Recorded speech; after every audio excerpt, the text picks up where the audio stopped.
Hello everyone, this is a Java tutorial for beginners.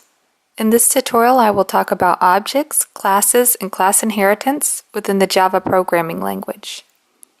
An object within Java is an instance of a class. A class is considered the blueprint from which objects are created. In a previous tutorial on Java variables I created this simple program, and in this tutorial we will add to this program to further your understanding of objects and classes, as well as introduce you to class inheritance. Java is an object-oriented programming language that allows classes to inherit fields and methods from other classes. Within our program we have a Java class called dog. The dog class contains 3 fields or variables: a field called age of type integer, a field called name of type string, and a static field called number of legs of type integer, which has been set to 4. The dog class contains one method called about, which has a return type of void, which means that it does not return anything. The about method takes 2 arguments or parameters, an integer called a and a string called name. All objects that are created as dog objects now have access to these 3 fields in this method. All of our dog objects will now have 4 for number of legs because that is a static variable that we have set within the dog class. To create a new object, you will type dog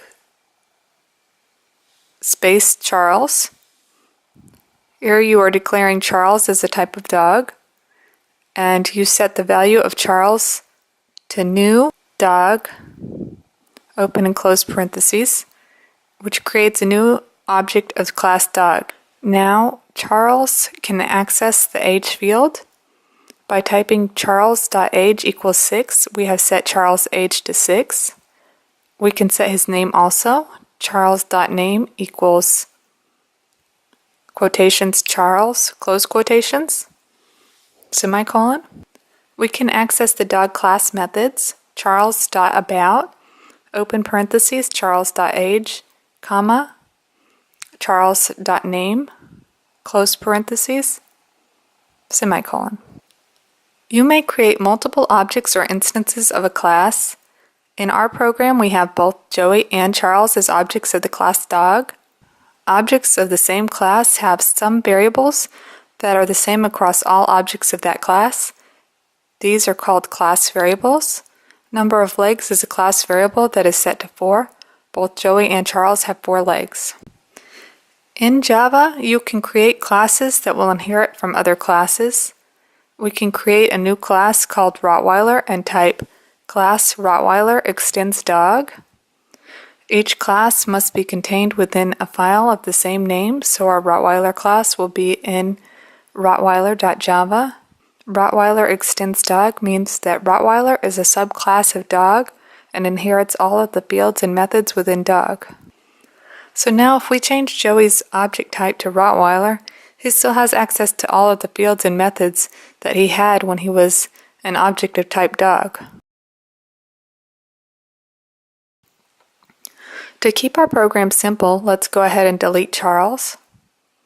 We can add some additional fields and methods to the Rottweiler class that won't be available to the dog class. We will add a new class variable of type string called fur color and set it to black and orange.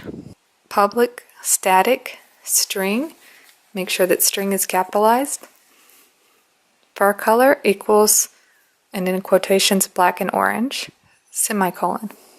Because fur color is a static field, we must access it from the class, not the object, so we would type rottweiler.furcolor instead of joey.furcolor to access it. This is true of all class variables. All class variables should be accessed as className.fieldName and instance variables as objectName.fieldName. For more details on instance and class variables, you may watch the Java variables tutorial link within this video's description. We will use our new class variable fur color within a new method that we will create called example. You will type public void example and then in parentheses string space f, and then open and closed curly braces.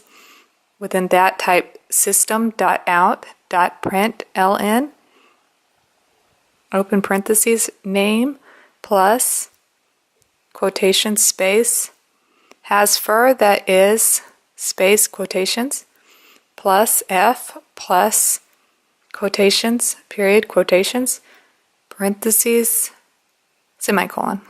Now switch back to the dog.java file and add joey.example so that our Joey object can access the new method and pass in the parameter of rottweiler.furcolor. Note that because furcolor is a static or a class variable, it is accessed via the class, not the object. And now when we run our program, a new line is printed to the console that reads, Joey has fur that is black and orange. Thank you for watching this Java tutorial on objects, classes, and class inheritance. Please request tutorials in the comments and subscribe to my channel, Bootstrap CSS Girl. Thank you.